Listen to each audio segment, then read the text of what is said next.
Джон Рокфеллер, самый богатый человек в мире, сделал карьеру от простого бухгалтера до богатейшего человека в истории Земли. Его состояние сегодня оценивалось бы более 200 миллиардов долларов. Занимаясь бизнесом, Джон выполнял определенные правила, которые помогали ему сохранять и увеличивать свой капитал. Как звучат эти правила? Первое. Меньше работай на кого-то. Чем больше ты работаешь не на себя, тем хуже живешь. Работа от слова «раб». Второе.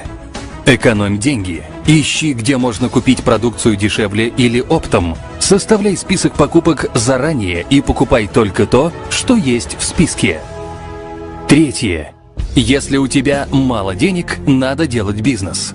Если денег нет совсем, надо делать бизнес срочно, прямо сейчас.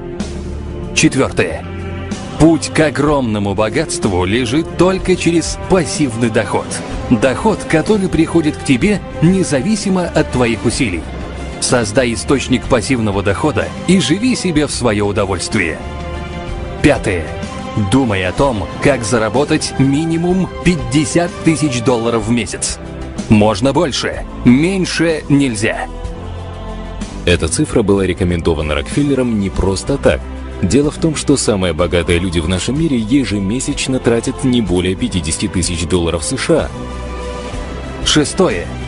Деньги приходят к тебе через других людей. Общайся. Необщительные люди крайне редко становятся богатыми. Седьмое. Бедное окружение практически всегда тянет тебя в бедность. Даже у очень богатых людей всегда найдутся родственники, друзья и прочие просители, которые, если от них профессионально не отбиваться, быстро лишат тебя денег, целей и твоей мечты. Если ты человек пока бедный, то, скорее всего, в твоем окружении просто не любят, не уважают и некоторые даже ненавидят богатых. Всегда надо общаться с победителями и оптимистами. Именно так, с большой буквы. Победителями и оптимистами. Восьмое. Бедность возникает, если уклоняться от ответственности. Не придумывай себе оправдания, почему именно сейчас ты не можешь начать идти к своей цели. Девятое. Изучай биографии и мысли самых богатых людей мира. Десятое. Мечты – это главное в твоей жизни. Важно мечтать и верить, что мечты сбудутся. Человек начинает умирать, когда перестает мечтать. 11. Помогай людям не за деньги, а от чистого сердца, но только тем людям, которым ты сам хочешь помогать.